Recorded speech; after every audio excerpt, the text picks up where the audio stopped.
If you will, join me in a moment of silent prayer.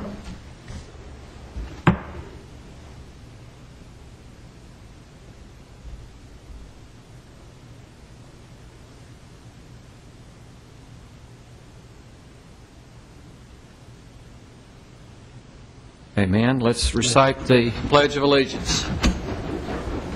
I pledge allegiance to the flag of the United States of America and to the republic for which it stands, one nation under God, indivisible, with liberty and justice for all. Good evening and welcome to the Murfreesboro City Council, November 3rd, 2011. Our bicentennial activities continue, and this month we are having our heritage, and we're looking forward to an excellent month of activities, and certainly we got a good kickoff last month as we started our bicentennial celebration, and I appreciate everyone who's done so much work in getting that done. If you're interested, again, you might want to contact us at the Mayor's office, 849-2629, if you'd like to get involved with the activities or you have some suggestions. Just give us a call. Council members, you have before you your consent agenda. You've had an opportunity to look through that consent agenda. Are there any questions regarding it?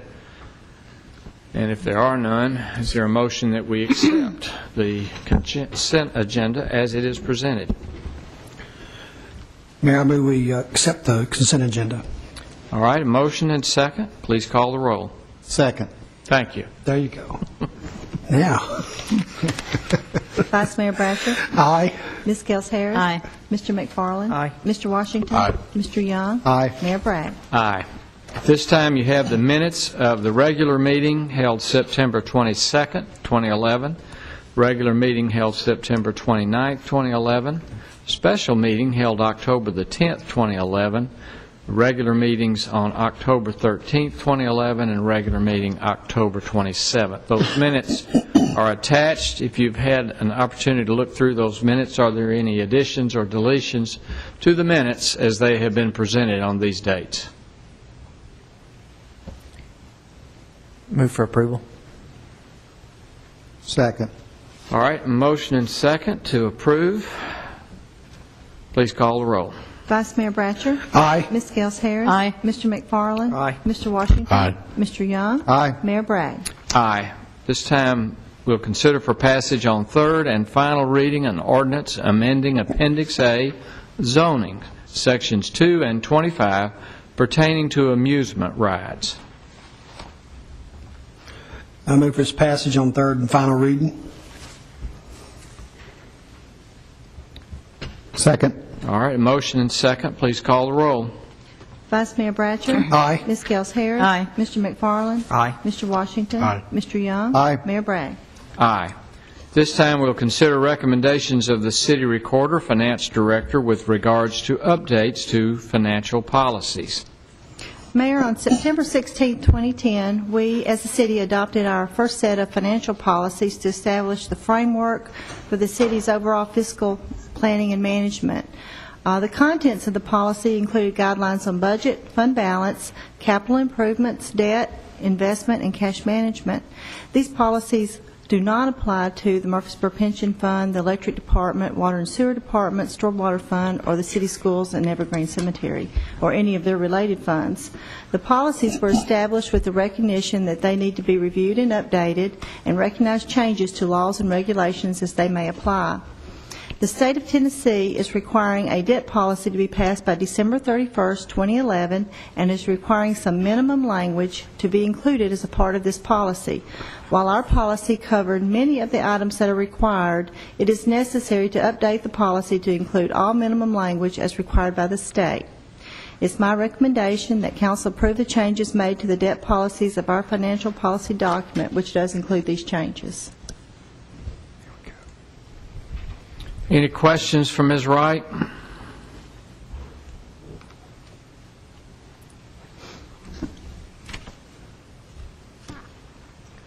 Mr. Lyons or Ms. McGannon, if you disagree with the financial advisor under Section 22 and you don't like the way they structure the bond offering for whatever reason, they consider it's the best fit and you do not, And then it's been suggested that they would prepare and lead the staff through the credit agency process, obtain access to credit enhancements and those kind of things. How do you overcome a disagreement with a financial advisor? Well, I think, Mayor, in our past experience using the financial advisor, they are in that bond market frequently, and they've got a level of expertise on a very complicated subject that is very beneficial to staff. But as that policy statement also says, it's a trust relationship, and certainly the city's got a deep background in our finances, and that's a situation where ultimately the city staff's going to make a final recommendation to you about how to structure an issue, but we're certainly going to put a lot of emphasis and weight into the recommendation of the financial advisor. So it's a situation where we will continue to talk about an issue and at the end of the day make a decision and bring that to you. So if you disagree with the financial advisor, you will make their recommendation known and then make your recommendation? Is that correct? Well, I think, Mayor, we've in the past, pointed out to you, you may have some options. So, for instance, I know a few years ago we were looking at whether to issue fixed debt or variable debt. We may point out to you the advantages and disadvantages of both options and then give you a staff recommendation. So we want to make sure you've got all the information you need to make a decision, and oftentimes that means you've got some choices. Mayor, I would add, if you look at Section 25, it's clear that the city has a written agreement with the financial advisor. I can't envision a written agreement where the city would cede its control and authority over ultimate decision-making.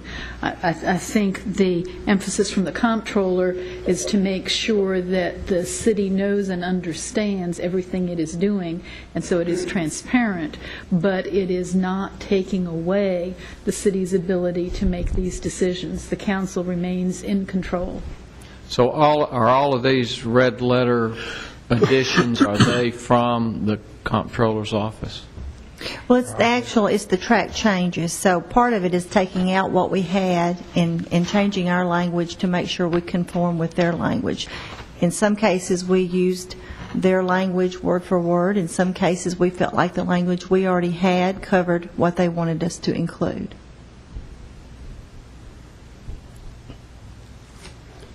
Mayor, it's very similar to a lot of the other consultants that we use. They're going to have an expertise in the particular field. Staff's going to consider that input. You consider that input, but at the end of the day, it's the city's decision.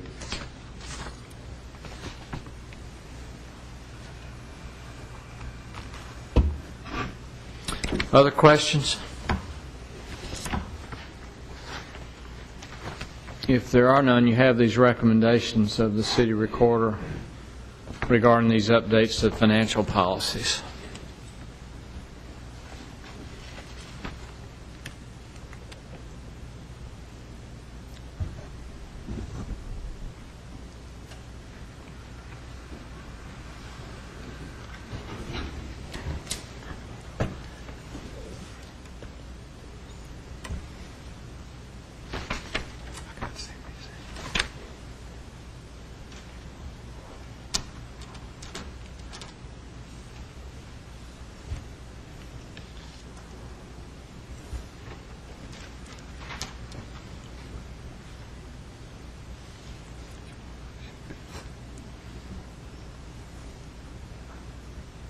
Mayor, you need a motion?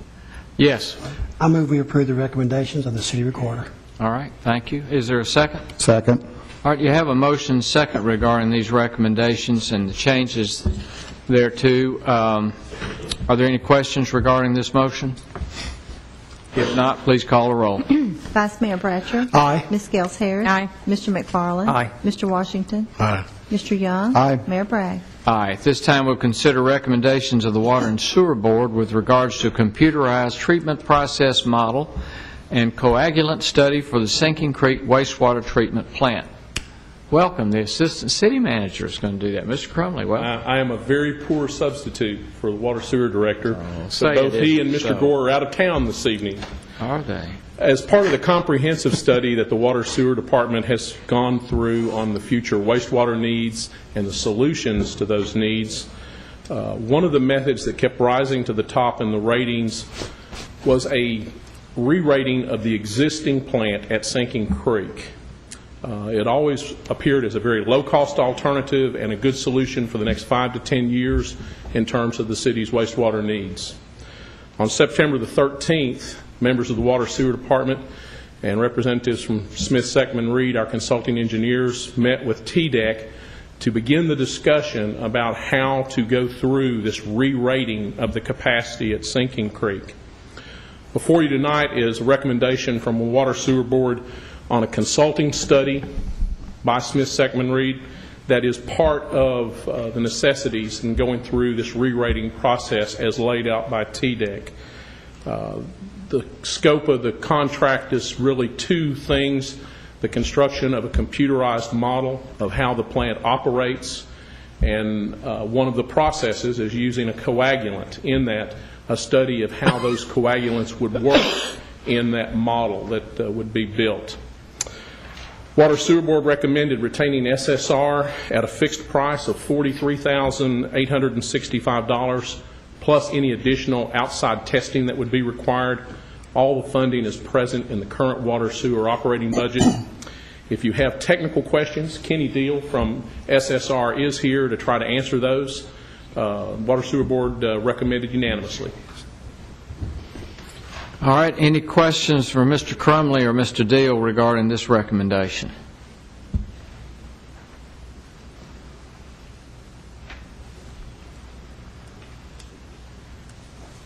If not, is there a motion to approve? I move we approve the recommendation. Second. All right, you have a motion and a second. Please call the roll. Vice Mayor Bratcher. Aye. Ms. Gels Harris. Aye. Mr. McFarland. Aye. Mr. Washington. Aye. Mr. Young. Aye. Mayor Bragg. Aye. At this time, we'll consider recommendations of the city engineer with regards to Corporate Woods, Project Tango, site, and utility construction. Mr. Griffin, welcome. Thank you, Mayor Bragg and members of the City Council. Murfreesboro Planning Commission approved the construction of a more than 1 million square foot distribution center located south of Joe B. Jackson in their meeting on October 19th of this year. The site construction for the approved facility will require mass grading of the 88-acre parcel along with the installation of water lines, sewer lines, a closed drainage system, and 2 detention ponds. I've included a site map that's attached for your use. Approximate construction quantities are listed on the attachment that I provided, and includes 350,000 cubic yards of grading of soil and rock, 11,000 linear feet of stormwater culverts, 3,800 linear feet of sanitary sewer pipe, 7,800 feet of water line pipe, and 52,000 linear feet of electrical conduit.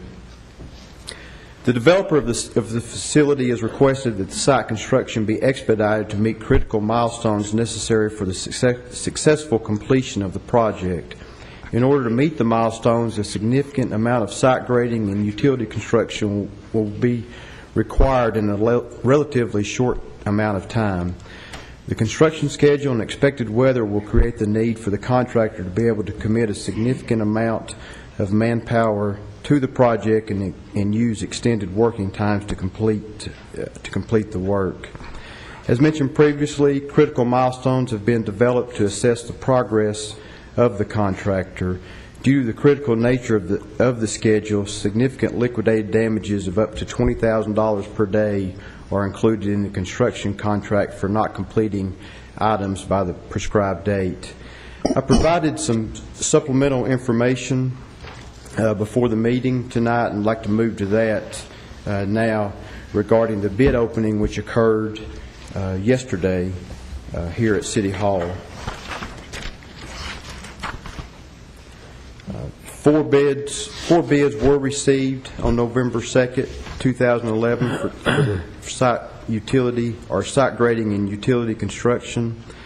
The lump sum bids opened ranged from a low of $6,995,000 to a high of $14,172,559 for this phase of the proposed project. The low bid was submitted by Plateau Excavation from Austell, Georgia. Plateau Excavation specializes in large-scale site infrastructure improvement projects. Information provided by them indicates they have recently completed similarly sized projects, including a phase of the Hemlock Semiconductor project in Clarksville, which was valued at $18 million, and the Coleman Marketplace in Danville, Virginia, which was valued at $15 million. Plateau Excavation has expertise in several areas, including mass grading of soil and rock and the use of lime as an additive to wet soils, which staff expects will be critical to the success of this project.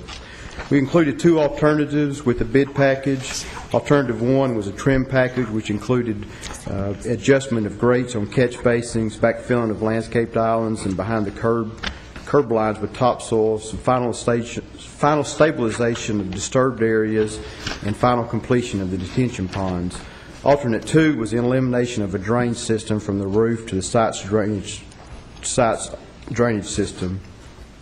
The developer has requested alternate number one be included in the award of the contract, which would raise the total base bid for the project to $7,227,046.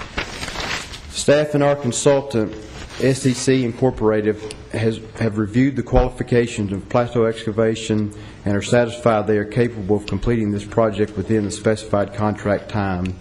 SEC has provided a corrected bids tabulation and a letter of recommendation recommending Plateau Excavation for the contract. Funding for this project is being provided by the Fast Track Industrial Development Board from the State of Tennessee's Department of Economic and Community Development. The city will be reimbursed for this phase of construction through this grant and private funds from the developer and/or owner of the project. All project expenses will be funded by either a state grant or the developer and/or owner. The schedule of this project, as I mentioned previously, it is an aggressive schedule. We should expect to begin construction within a month, with all work to be completed with this phase by June 30th of 2012. It's recommended the City Council authorize the mayor to sign the contract with Plateau Excavation after the following contingencies are met: written concurrence from the owner of the contractor selection; 2, receipt of the insurance certificate as outlined in the supplementary general conditions; 3, receipt of financial guarantee or security that protects the city; 4, receipt of a surety bond that is satisfactory to the city manager and city attorney that will be a security for the faithful performance and payment of all persons performing labor on the project; 5, receipt of written documentation from the state that the contract and contractor meet their approval; and finally, issuance of a notice to proceed after the real estate closing. With that lengthy presentation, both myself and Matt Taylor with SCC is here to answer any questions that you may have. Any questions for the city's engineer regarding this recommendation?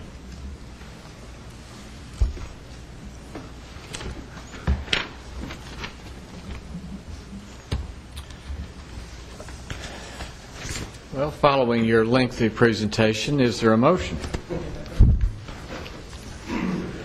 Move we accept the recommendation. Second. All right, you have a motion and a second. Any questions regarding the motion? If not, please call the roll. Vice Mayor Bratcher. Aye. Ms. Gels Harris. Aye. Mr. McFarland. Aye. Mr. Washington. Aye. Mr. Young. Aye. Mayor Bragg. Aye. Thank you. Thank you. We're looking forward to this. I was just going to make a Mr. quick McFarland. note. I know there's a lot of people that have been working hard on this project, city staff, engineers, chamber, so working hard to catch this project, and I know you guys are working hard and it's in good hands. So, thanks. All right, this time we'll consider recommendations of the Assistant City Attorney regarding the abandonment of sanitary sewer easement at Corporate Woods GP and the abandonment of access South Central Bell sanitary sewer and water line easement venture property subdivision / MAPCO South Church Street. Mr. Ives, welcome. Mayor, council members, I will try to not be so lengthy. In connection with the project that you just considered, a couple of years ago, there was a sewer line easement established on this same property right adjacent to Interstate 24.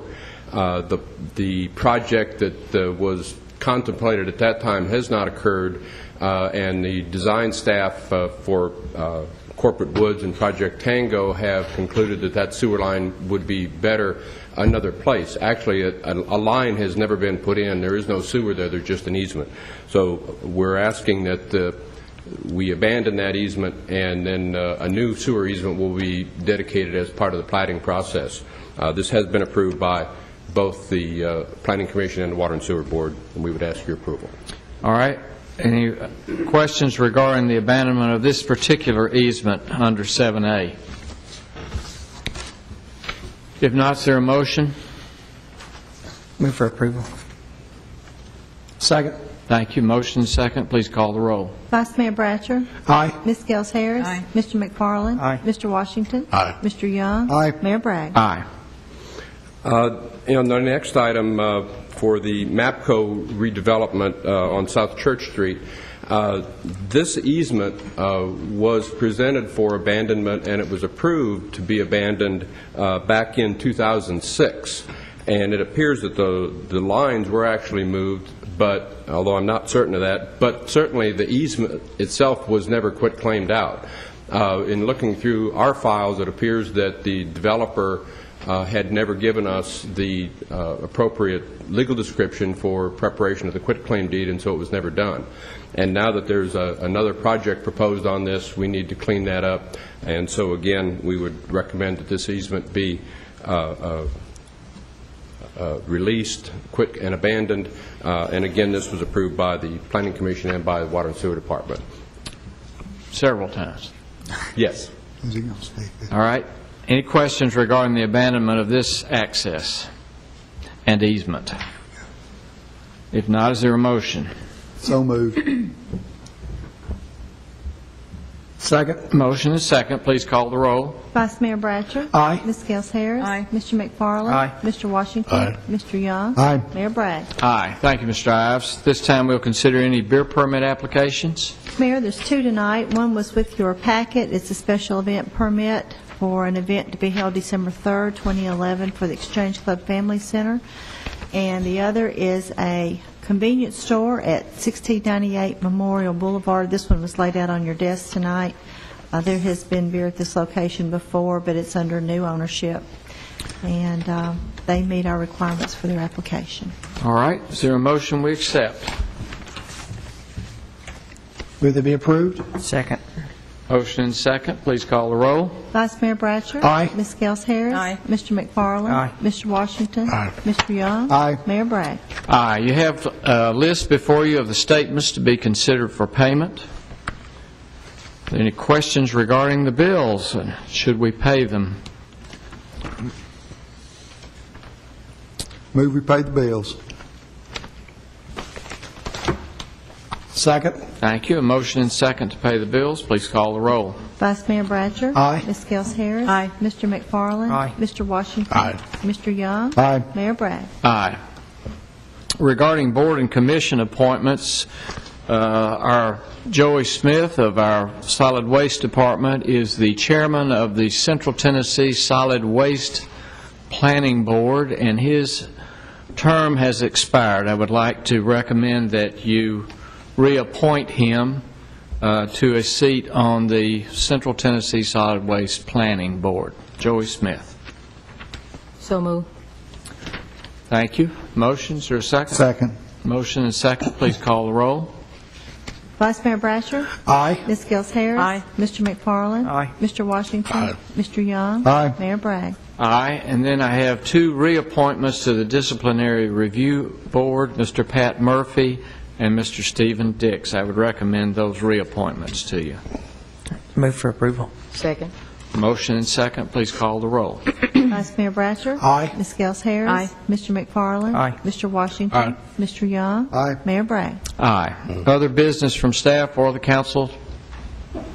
Mr. Crumley? Mayor and council, on your desk, you should find a memo detailing 2 contracts we're asking your approval tonight.